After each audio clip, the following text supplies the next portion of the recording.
सो आज हम लोग सॉलिड फिगर्स को करेंगे, ठीक है। Plain figures and solid figures में प्लेन फिगर्स करा दिया। नाउ आज हम लोग सॉलिड फिगर्स को करेंगे, ठीक है। सॉलिड्स का एक्सप्लेनेशन कर दिया था। Solid is a 3 dimensional figure. 3 dimensions होता है, जैसे लेंथ हो गया, हाइट हो गया और इसका कुछ ब्रेथ, इस तरह से 3 डायमेंशंस होगा। सो उसमें prism, pyramid, cylinder, cone, sphere and इसका फ्रस्टम, ठीक है। So mainly prism and pyramid ज्यादा है, ठीक है। सिलेंडर तो एक से हो जाए, एक ही है, कोन भी एक ही है और ये स्फीयर भी एक ही है। मेनली प्रिज्म और पिरामिड, ये दोनों का डिफरेंस आपको समझना होगा। सो प्रिज्म एंड पिरामिड दोनों का डिफरेंस देखते हैं यहाँ पे।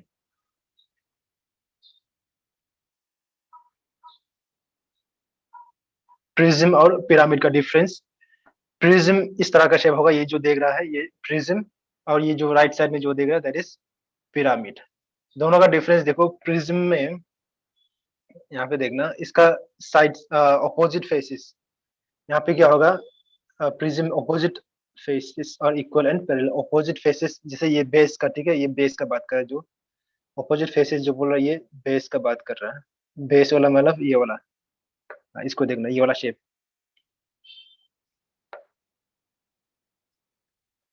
ये शेप जो देख रहा है ये वाला शेप, इसका शेप और ये जो इसका बैक साइड में जो शेप है दिस वन, इसका शेप दोनों इक्वल होगा और पैरेलल होगा, ठीक है। ये साइड्स वाला फेसेस इक्वल, साइड्स वाला फेसेस पैरेलल हो भी सकता है, नहीं भी हो सकता, ठीक है। साइड्स का फेसेस इक्वल होगा लेकिन साइड्स का फेसेस इक्वल हो भी सकता है, नहीं भी हो, पैरेलल हो भी सकता है, नहीं भी हो सकता है। फॉर एग्जांपल, मतलब जब पिरामिड पेंटागोनल शेप का जब बनाएगा इस तरह से, इस तरह से जब बनाएगा, तो ये जो पीछे का शेप वाला, ये बैक साइड वाला शेप और ये आगे का शेप इक्वल हो जाएगा, लेकिन ये जो साइड फेसेस को कुछ नहीं बोला जा सकता, ठीक है। ये साइड फेसेस पैरेलल नहीं होगा, ये साइड फेसेस जो दिख रहा है ना। सो प्रिज्म में ये है, प्रिज्म में ऑपोजिट फेसेस और equal and parallel for base के लिए, ठीक है। बेस का ये जो शेप है इसका शेप इक्वल होगा और पैरेलल होगा। फॉर एग्जांपल ये फर्स्ट और ये सेकंड वाला के लिए बेस का शेप ये हो गया, ये हो गया बेस, और इसका just opposite faces this one, दोनों का शेप हमेशा इक्वल एंड पैरेलल होगा। और दूसरा एग्जांपल देख लो, यहाँ पे ये सब जितना दिख रहा है, और सेकंड पॉइंट, इसका साइड का फेस हमेशा रेक्टेंगुलर होगा, ऑलवेज रेक्टेंगुलर। साइड फेसेस और ऑलवेज रेक्टेंगुलर। साइड फेसेस मतलब ये जो साइड जो दिख रहा है ना, ये वाला फेस,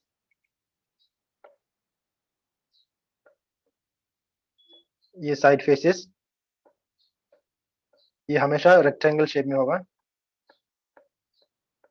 और पीछे का ये जो दिख रहा है ये वाला, ये भी रेक्टेंगल होगा। और ये जो नीचे का शेप ये वाला,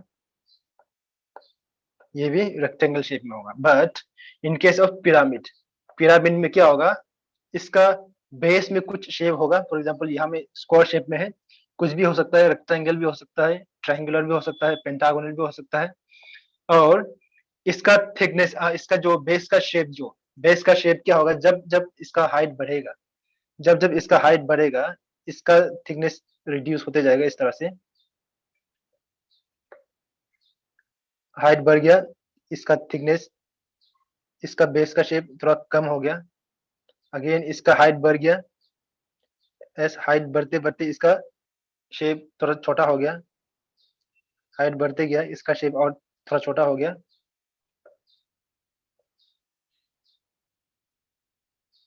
एंड सो ऑन, ऐसा करते करते लास्ट में जाके एक पॉइंट बन जाएगा, एक पॉइंट बन जाएगा, दैट इज कॉल्ड अपेक्स, ठीक है ना। सो इन पिरामिड क्या होगा, बेस का कुछ शेप होगा, लेकिन बेस का शेप जो है converges to an apex. Base का शेप क्या होगा, base converges to an apex, मतलब बेस का शेप जो है ये जितना था वो छोटा होते होते लास्ट में जाके, टॉप में जाके एक पॉइंट बन जाएगा, दैट इज पिरामिड। और पिरामिड का साइड का फेसेस हमेशा ट्रायंगुलर होगा। क्या होगा? हमेशा साइड का फेस हमेशा ट्रायंगुलर होगा। यहाँ में देख सकता है ये जो साइड का फेसेस ये जो दिखाई दे रहा है, ये साइड का फेसेस ट्रायंगल शेप में होगा।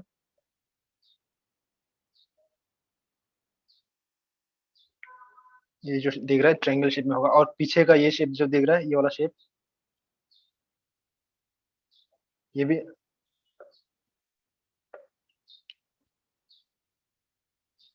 बैक साइड का शेप, ये वाला ये भी ट्रायंगल शेप में होगा। और ये वाला शेप सभी ट्रायंगल शेप में होगा साइड का फेसेस। ठीक है, ये मेन इसका डिफरेंसेस प्रिज्म और पिरामिड का डिफरेंसेस। और कुछ टाइप्स देखते हैं प्रिज्म का। First, square prism. Square prism में इसका बेस का शेप, और दोनों का नाम डिपेंड करता है इसका बेस का शेप के ऊपर में। प्रिज्म हो या पिरामिड हो, इसका नेमिंग जो है depends on it's naming depends on the shape of base. Base का शेप जैसा है वैसा ही नाम हो जाएगा। अगर स्क्वायर है तो स्क्वायर प्रिज्म हो जाएगा। अगर रेक्टेंगुलर है, अगर रेक्टेंगल शेप में है, फॉर एग्जांपल ये वाला, ये रेक्टेंगल हो गया, रेक्टेंगुलर प्रिज्म हो जाएगा। सिमिलरली यहाँ पे भी पिरामिड में भी अगर नीचे का बेस, ये जो बेस का शेप अगर स्क्वायर है तो इसका नाम स्क्वायर पिरामिड हो जाएगा, जैसे ये फर्स्ट का एग्जांपल हो गया। और अगर नीचे का शेप रेक्टेंगल हो गया, फॉर एग्जांपल यहाँ पे देख सकता है ये जो शेप जो दिख रहा है ये रेक्टेंगल हो गया, देन इसका नाम हो गया, ओके एक मिनट, हाँ यहाँ में जो रेक्टेंगल प्रिज्म बताया है ये वाला रेक्टेंगल प्रिज्म नहीं है। ठीक है, क्योंकि ये जो साइड्स जो दिख रहा है ना, ये वाला साइड्स ये स्क्वायर शेप में, ठीक है, इसलिए ये रेक्टेंगुलर में नहीं आएगा। ठीक है, नाउ यहाँ पे नेक्स्ट, यहाँ पे इसका ऑपोजिट साइड इक्वल होगा, ये रेक्टेंगल शेप में होगा। सो ये हो गया एक rectangular prism of given length. ये गिवन लेंथ का, ठीक है, कुछ सब कुछ लेंथ लेंथ दिया रहेगा, देन ये rectangular prism of given length. अगर इस तरह से हो, वर्टिकली हो, इसका हाइट कुछ दिया है, देन ये हो गया rectangular prism of given height. Next, ये भी एक रेक्टेंगुलर प्रिज्म है, ये भी एक रेक्टेंगुलर प्रिज्म है of given height and then given height and given length का ये। और यहाँ पे देख सकता है रेक्टेंगुलर प्रिज्म में इसका बेस का शेप, नीचे बेस का शेप क्या है? रेक्टेंगल। ये क्लियरली ऑब्जर्व कर सकता है, ये रेक्टेंगल होगा। और ये साइड का फेसेस तो पहले से बताया है, साइड का फेसेस क्या होगा? हमेशा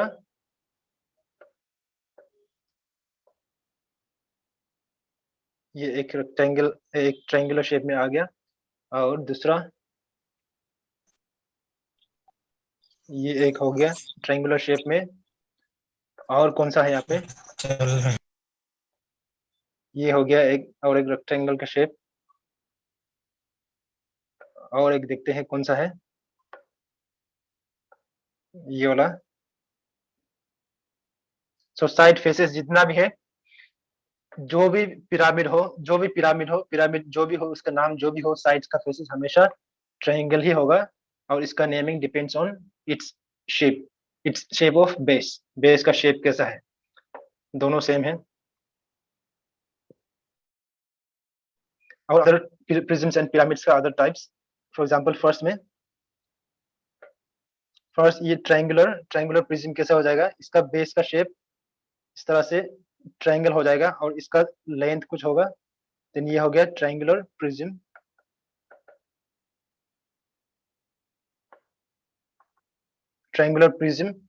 और ट्रायंगुलर अगर पिरामिड बनाना हो तो नीचे का शेप इस तरह से ट्रायंगल शेप में होगा और ऊपर एक अपेक्स से इसको ज्वाइन कर दो,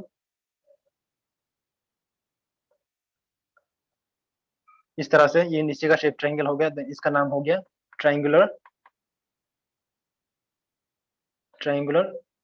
पिरामिड।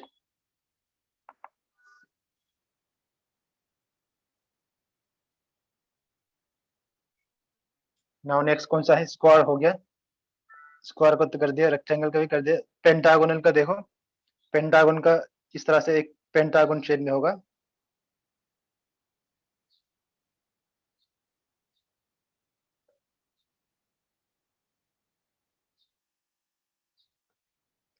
इस तरह से इसका बेस का शेप क्या हो जाएगा, बेस का शेप जब पेंटागन हो जाएगा इसका नाम हो जाएगा पेंटागोनल प्रिज्म।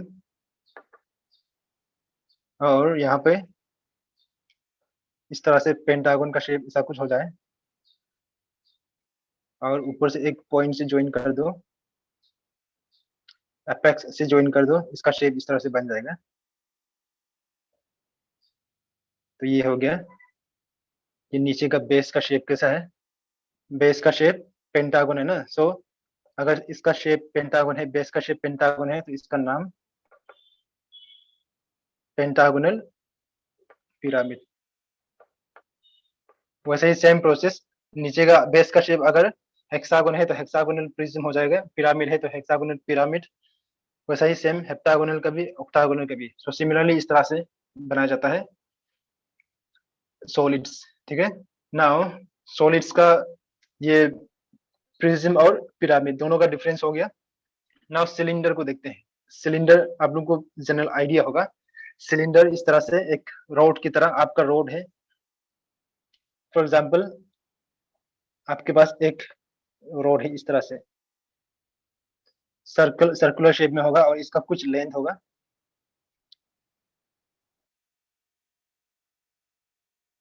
बेस का शेप इस तरह से होगा, या और थोड़ा सा बड़ा कर देते हैं।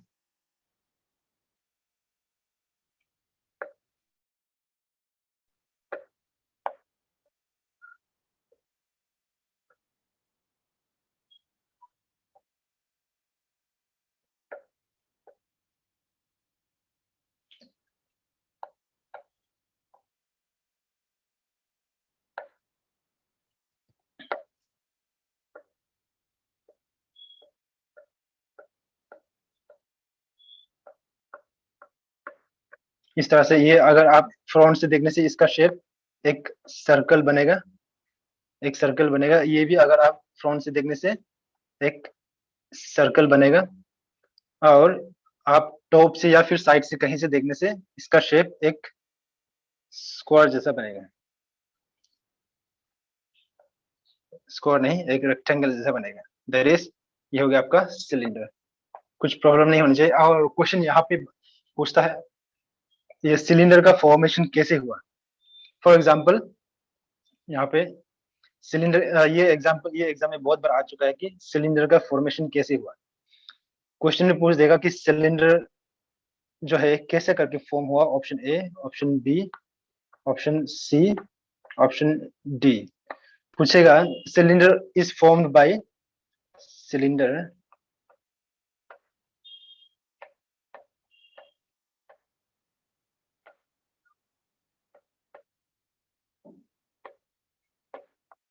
cylinder is formed by revolution of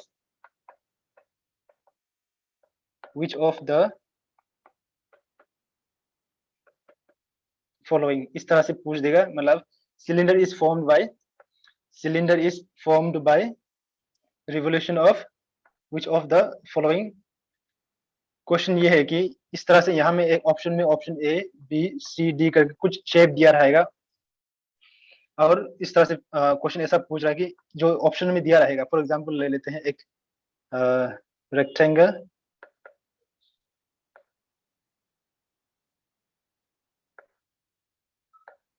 rectangle, triangle,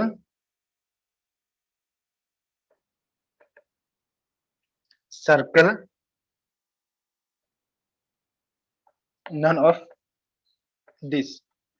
question में पूछ रहा है कि इन चारों में से, ये चारों में से किसको आप रोटेट करने से सिलेंडर का फॉर्मेशन होगा। आंसर हो जाएगा रेक्टेंगल। क्योंकि देखो रेक्टेंगल इस तरह से शेप होगा। जब आप रेक्टेंगल को मान लो ये बेस, इसको फिक्स करके आप इसको रोटेट करो, इस तरह से रोटेट करो, आपने रोटेट कर दिया, थोड़ा इधर चला गया इस तरह से शेप, फिर अगेन रोटेट किया, इधर कहीं चला गया, अगेन रोटेट किया, इस तरफ कहीं आया, अगेन फर्दर रोटेट किया, इधर कहीं आएगा। सो ऐसा करके जब इसको रोटेशन करेगा तो ये एक इस तरह से एक सिलेंडर शेप का बनाएगा, ठीक है ना। सो इस तरह से एक सिलेंडर का शेप बनेगा। तो इसको बनाने के लिए आपने ऐसा कौन सा प्लेन को आपने रोटेशन किया, कौन सा प्लेन को आपने रोटेट किया। सो ये हो जाएगा रेक्टेंगल। रेक्टेंगल भी हो सकता है, स्क्वायर भी हो सकता है, स्क्वायर होने से भी सही हो जाएगा। सो ये प्लेन को जब आपने रोटेट किया इस तरह से, देन ये बन गया एक सिलेंडर। ये क्वेश्चन आ सकता है। और दूसरा, कौन का भी यही सेम एग्जांपल। कौन कैसे बनेगा, कौन आपको पता है, जनरल आइडिया है आपको।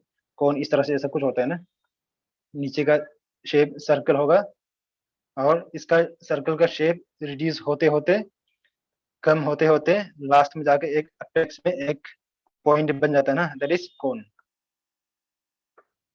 नाउ कोन का फॉर्मेशन के लिए आपको एक राइट एंगल ट्रायंगल लेना पड़ेगा। कौन सा ट्रायंगल, इस तरह से एक राइट एंगल ट्रायंगल लेके, ये राइट एंगल ट्रायंगल को आप रोटेट करना पड़ेगा ये लाइन के अलोंग। ये जो वर्टिकल लाइन, ये वर्टिकल लाइन के अलोंग आप रोटेट करो, 360 रोटेट कर दो, आपको ये कोन का शेप मिल जाएगा।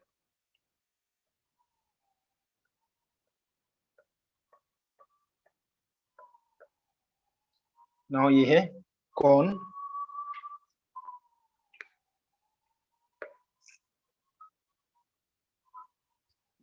नेक्स्ट बचा है कौन सा, स्फेयर। स्फेयर और सर्कल दोनों का डिफरेंस क्या है, any idea. Sphere and circle दोनों का डिफरेंस क्या है। आवाज आ रहा है, हेलो आ रहा है हेलो। सर। हाँ, ये स्फेयर और सर्कल दोनों का डिफरेंस क्या है, स्फेयर एंड सर्कल। दोनों सेम लग रहा है ना, देखने में तो सेम लग रहा है, क्योंकि ये जब आप डायग्राम बनाएगा तो ये भी ये एक सर्कल हो गया, और दूसरा ये क्या है, एक स्फेयर। दोनों का डिफरेंस क्या है बताता हूं मैं। ये हो गया एक सर्कल और ये हो गया एक स्फेयर, ठीक है। Circle and sphere. सर्कल सिर्फ एक टू डायमेंशनल फिगर है। क्या है, एक टू डायमेंशनल फिगर, मतलब इसको आप निकाल के नहीं देख सकते, ठीक है। ये सर्कल को आप निकाल के आप हाथ में लेके ऑब्जर्व नहीं कर सकते, नहीं देख सकता, आप फील नहीं कर सकता सर्कल को। सर्कल सिर्फ ड्राइंग किया जा सकता है पेपर में, सिर्फ ड्राइंग किया जा सकता है पेपर में। प्लेन फिगर्स जितना भी है सिर्फ आपका पेपर में ही बनेगा। बट स्फेयर जो है आप, स्फेयर जो है आप उसको आप छू सकता है, फील कर सकता है। फॉर एग्जाम्पल आपका एक बॉल, ये थ्री डायमेंशनल है ना, ये जैसे आपका बॉल हो गया, फुटबॉल हो गया, जितना भी बॉल है, फुटबॉल क्रिकेट बॉल जो भी हो, ये सब क्या है, एक स्फेयर है, मतलब इसका कुछ वॉल्यूम है। इसका क्या होगा, एक कुछ वॉल्यूम होगा। बट सर्कल का क्या होगा, सिर्फ एरिया होगा। सिर्फ एरिया होगा, मतलब ये हम लोग इसको निकाल के हम लोग फील नहीं कर सकता। बट ये जो स्फेयर है ना, इसको हम लोग फील कर सकते हैं, इसको हम लोग देख सकते हैं, ऑब्जर्व कर सकते हैं। रियली में ये जो एग्जिस्ट करता है, रियली में एग्जिस्ट करता है, ये जो जस्ट सिर्फ इमेजिनरी है, ठीक है। ये एग्जिस्ट नहीं करता, सिर्फ पेपर में बनाया जाता है। सो ये था सर्कल एंड स्फेयर का डिफरेंस। और ये हो गया स्फेयर। स्फेयर को जब आप हाफ कर देंगे, स्फेयर अभी बनाया है ये वाला, यहाँ पे और एक वर्ड ऐड कर देता हूँ। ये था सर्कल। सर्कल को आप बीच से कहीं से कट कर दो, बीच से या फिर कहीं से भी कट कर दो, इस तरह से एक लाइन।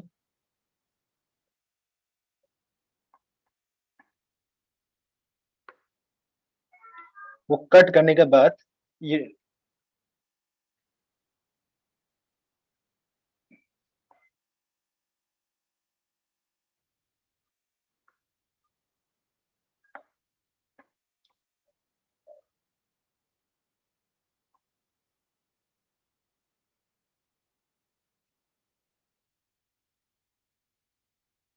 कट करने के बाद इस तरह से ये सर्कल एग्जैक्टली नहीं आ रहा है, अभी बन गया ना। सो कट करने के बाद इस तरह से ये एक कटिंग प्लेन है, इससे कट कर दे, ये ऊपर पोर्शन का एक हो गया और नीचे पोर्शन का ये एक प्लेन या एक बन गया, दैट इज हेमिस्फीयर। ठीक है, एक स्फीयर को जब काट देगा, स्फीयर को आप किसी भी कहीं भी प्लेन कटिंग प्लेन लेके आप कट कर दिया और उसको डिवाइड कर दिया, उसको कहा जाता है हेमिस्फीयर। ठीक है, हेमिस्फीयर। Next, frustum. फ्रस्टम भी वही है, ये जो अभी बनाया हमने, जो बनाया कौन, कौन को कट करके रिमूव कर दो, रिमेनिंग जो पोर्शन बन गया that is frustum. For example हमारे पास में एक कौन इस तरह से है, कौन को हमने यहाँ से कट कर दिया और इस तरह से टॉप पोर्शन का निकाल के हमने सिर्फ नीचे वाला पोर्शन को इस तरह से रख दिया, जो रिमेनिंग है दैट इज फ्रस्टम। और सिमिलरली कौन को छोड़ के, जैसे हमने रेक्टेंगुलर क्या बनाया था, रेक्टेंगुलर पिरामिड बनाया था, इसको कट कर दो कहीं से, एक पोर्शन से कट कर दो, ये जो रिमेनिंग पोर्शन जो नीचे का बच गया, इस तरह से जो नीचे का पोर्शन सिर्फ बच गया,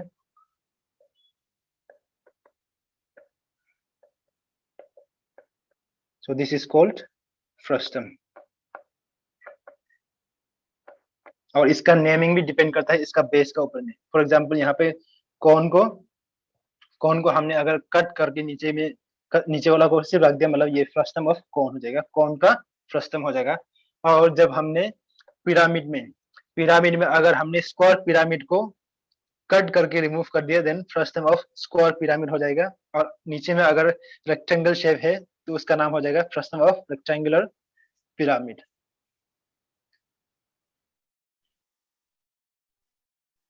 ये है बेसिक कंसेप्ट, बस यहीं से आएगा आने से, और कुछ नहीं है। कुछ डाउट है किसी को और यहाँ पे? No sir. क्लियर हो गया होगा। नाउ ये था थ्री डायमेंशनल फिगर्स का। नेक्स्ट बचा हुआ है आपका सिलेबस में कौन सा बचा हुआ है, यहाँ पे एक बार देख लेते हैं। आपका ये डायमेंशनिंग हो गया, सभी ट्रेड्स का हो गया, दिस इज डन, सभी ट्रेड्स का हो गया। प्लेन फिगर्स भी हो गया है, सभी ट्रेड्स का। अभी बचा हुआ है सिर्फ लेटरिंग अभी 5 मिनट में हो जाएगा। लेटरिंग से इतना नहीं आएगा, लेटरिंग को एक बार देख लेते हैं। लेटरिंग में आप लोग को क्या क्या याद रखना है, देखो इसका जो जनरल लेटरिंग मतलब समझते हैं ना, लेटरिंग मीन्स ये जो ड्राइंग शीट है हमारे पास, क्या है, ड्राइंग शीट है इस तरह से, ड्राइंग शीट। तो ड्राइंग शीट का अंदर में जितना भी नंबर्स जो लिखा किया हो, जैसे डायमेंशनिंग हो गया, डायमेंशनिंग किया, जितना भी नंबर्स 0 से लेके 9 तक, 0 1 2 3 से लेके 9 तक जो भी नंबर्स लिखा, that process is called numbering. और वही ड्राइंग शीट में ए टू जेड आपने जो भी लिखा, that process is called, word हो सकता है, सेंटेंस हो सकता है, कुछ भी हो सकता है, that process is called lettering.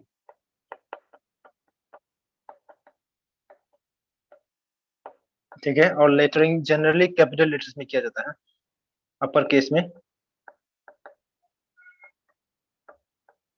Upper case letters में जनरली किया जाता है। और लेटरिंग का एग्जाम में आएगा तो आपको ये जो टाइप्स, ये जो जनरल 4 टाइप्स है, ये जो गोथिक, ये जो रोमन,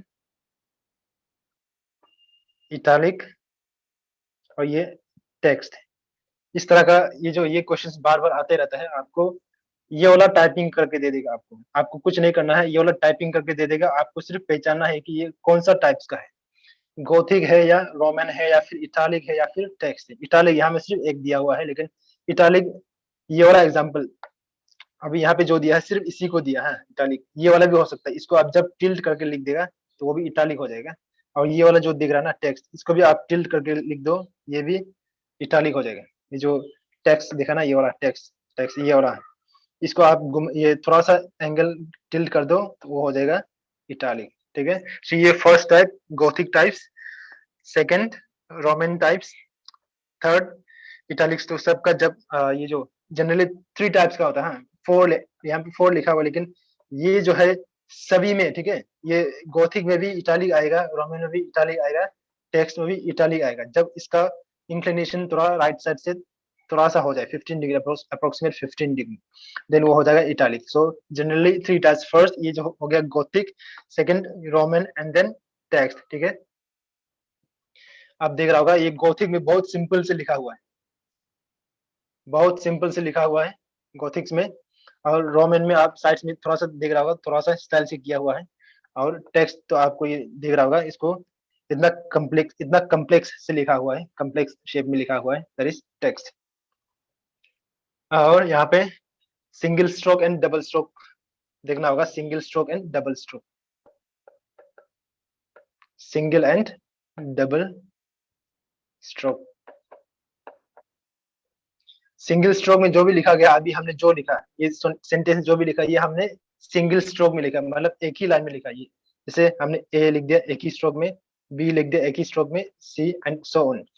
बट डबल स्ट्रोक में क्या हो जाएगा, यहाँ पे जो दिख रहा है ना, यहाँ पे डबल लाइन ए बनाने के लिए हमने इस तरह से बाहर का आउटलाइन बनाया, एंड देन अंदर का आउटलाइन बनाया,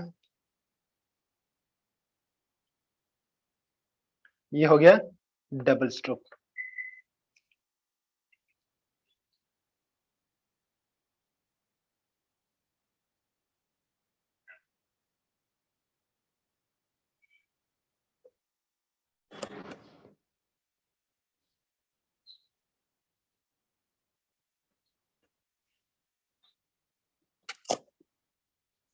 हेलो, आवाज आ रहा है ना?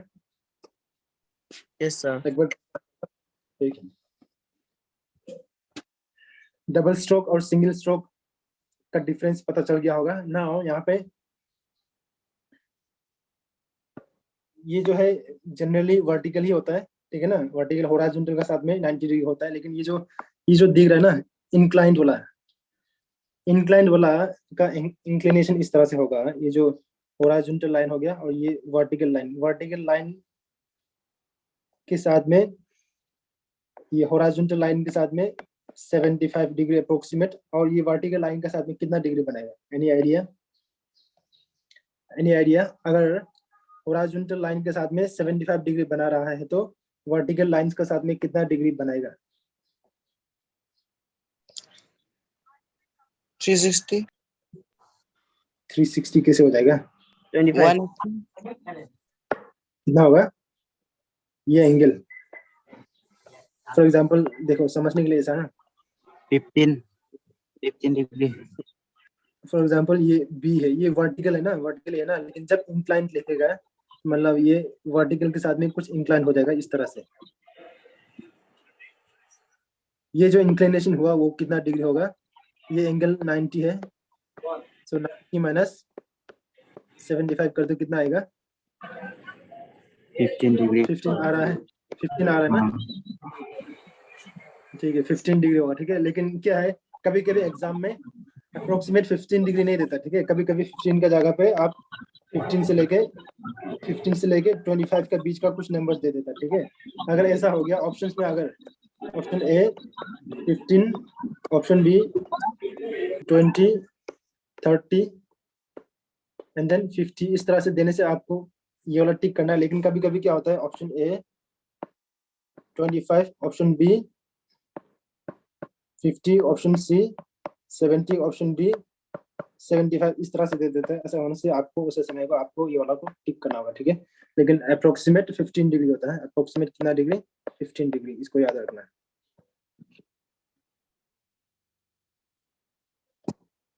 और यहाँ पे लोअर केस दिख रहा होगा, ये वाला जो है जितना भी लिखा है, ये फर्स्ट वाला, ये वाला, ये अपर केस में लिखा हुआ है।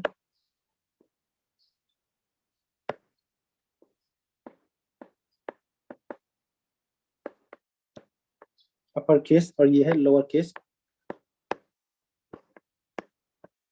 Upper case and lower case, upper case and lower case. मान लो अपर केस का हाइट h है, और लोअर केस का लेटर्स जो भी बनेगा अप्रोक्सीमेट 0.7, कितना? 0.7 टाइम्स ऑफ h बनेगा लोअर केस का हाइट। फिर से सुन लो, लोअर केस का जो लेटर्स है ना, ये जो लेटर्स, उसका हाइट जो अप्रोक्सीमेटली, साइज जो अप्रोक्सीमेटली अपर केस का 0.7 टाइम्स होता है, अप्रोक्सीमेटली 0.7 टाइम्स। सो 0.7 टाइम्स मतलब ऑप्शन में आपको कभी कभी इसे दे देगा 0.7 का जगह पे आपको ये 3/4 भी दे देगा, 3/4 ऑफ एच भी दे देगा कभी कभी, या फिर कभी कभी 5/7 ऑफ एच भी दे देगा। सो 3/4 को जब आप डिवाइड करेगा अप्रोक्सीमेटली 0.7 आएगा, और 5/7 को भी जब डिवाइड करेगा तो अप्रोक्सीमेटली 0.7 आएगा। इसको आप याद रखना है, 0.7 टाइम्स अप्रोक्सीमेटली। और लोअर केस लेटर में देख रहा होगा, यहाँ पे लोअर केस लेटर्स में जैसे ये लेटर्स, जैसे एच हो गया, के हो गया, एल, ऐसा लिखने के लिए हम लोग क्या करता है, ये जो नॉर्मल हाइट है उससे थोड़ा सा बड़ा लेता है ऊपर में।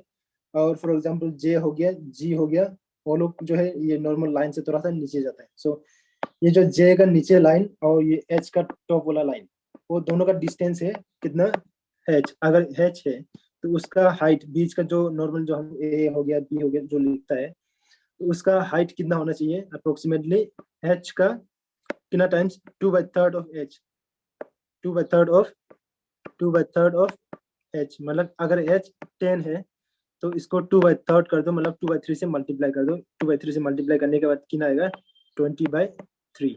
20/3 कितना आएगा, 636.66 कुछ आएगा ना। तो ये हो गया इसका हाइट। नहीं, ये वाला एच नहीं, हाँ ये स्मॉल वाला एच है, हमने गलत बता दिया। ये जो 3/h वाला जो लिया ना, वो जो यहाँ से लेके, हाँ ये नीचे तक, नीचे से नहीं, हाँ यहाँ से लेके ये जो बेस का ये शेप है, वहां से लेके जो टॉप का डिस्टेंस ये एच, उसका 2/3 होना है। और ये जो टोटल एच अभी जो बताया उसका ऑलमोस्ट हाफ कितना होना है, जो टोटल ये जो ऊपर का लेंथ, ये ऊपर का ये डिस्टेंस और नीचे का ये डिस्टेंस, उसका ऑलमोस्ट हाफ हो जाना है उसका डिस्टेंस। ये जो यहाँ पे देख रहे हैं h/2, यहाँ पे ऑब्जेक्टिव में आपको पूछ देगा 2/3 of h, 1/3 of h, 1/4 of h, half of h, इस तरह से आपको ऑप्शंस में दे देना। सो क्वेश्चंस को अकॉर्डिंगली सॉल्व करना है। और यहाँ से क्वेश्चंस आने से ज्यादा नहीं आएगा, हार्ड एक क्वेश्चन आ सकता है, एक ही क्वेश्चन आता है। एक ही क्वेश्चन आने से आपका इसका हाइट का रिलेटेड आएगा, ये एंगल बताया 75 डिग्री वाला, ये वाला 15 डिग्री वाला, या फिर जब ये हॉरिजॉन्टल का 75 डिग्री। और पूछ सकता है आपको ये जो टेक्स्ट का कौन सा टाइप का टेक्स्ट है, कौन सा टाइप का लेटरिंग है, वो पहचानने के लिए। बस लेटरिंग में इतना ही है। किसी को कुछ पूछना है, कुछ डाउट तो नहीं होना चाहिए। आप लोग का सिलेबस खत्म हो चुका है। नाउ नेक्स्ट जब क्लास हो, नेक्स्ट जब क्लास होगा तो हम लोग जो क्वेश्चंस का सेट दिया हुआ है ना, क्वेश्चंस का सेट दिया हुआ है वहां से डिस्कस करेंगे, ठीक है। अगर आप लोग से खुद से कोशिश करके देखना, जो सॉल्यूशन जो है बोल्ड किया हुआ है, यहाँ पे एग्जांपल एक बार दिखा देते हैं।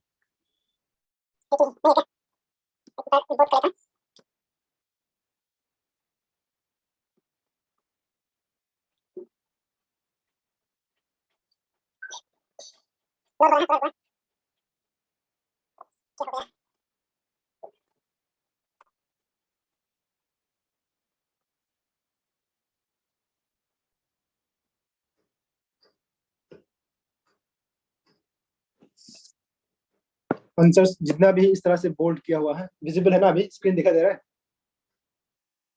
स्क्रीन विजिबल है, एक बार कंफर्म कर दो स्क्रीन विजिबल है।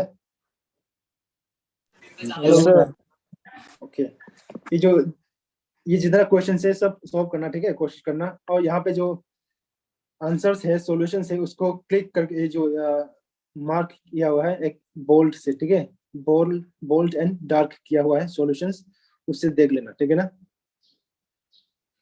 यहाँ पे क्वेश्चन नंबर 2 देख रहा होगा, इंक्लिनेशन ये 75 डिग्री, मतलब ये हॉरिजॉन्टल लाइन से पूछ रहा है, वर्टिकल लाइन से पूछेगा तो 15 डिग्री। तो इस तरह से क्वेश्चन जितना है बोल्ड किया हुआ है सभी। अगर जहाँ पे बोल्ड नहीं किया उसका कुछ डाउट उनसे पूछ लेना, अगर कुछ बोल्ड नहीं किया होने से करके बाद में ग्रुप में फिर से शेयर कर देगा, ठीक है। और mechanic diesel and RAC, mechanic diesel and RAC हम लोग का ये ऑर्थोग्राफिक प्रोजेक्शंस का कुछ कुछ क्वेश्चंस और करना है, ठीक है। ऑर्थोग्राफिक प्रोजेक्शंस का क्वेश्चंस प्रैक्टिस और करना है। इस तरह का क्वेश्चन दिया होगा, उसको लास्ट क्लास में ग्रुप में आप लोग को शेयर कर दिया था, शायद ग्रुप में दिया था ना। यहाँ में तो नहीं है कि शायद, यहाँ में नहीं है। आप लोग का ग्रुप में फोटो शेयर किया होगा, उसको डिस्कस करेगा, ठीक है, नेक्स्ट क्लास में, कल का क्लास में मैकेनिक डीजल एंड आरआईसी के लिए, ठीक है सिर्फ। सो आज के लिए इधर रखते हैं। Thank you, sir.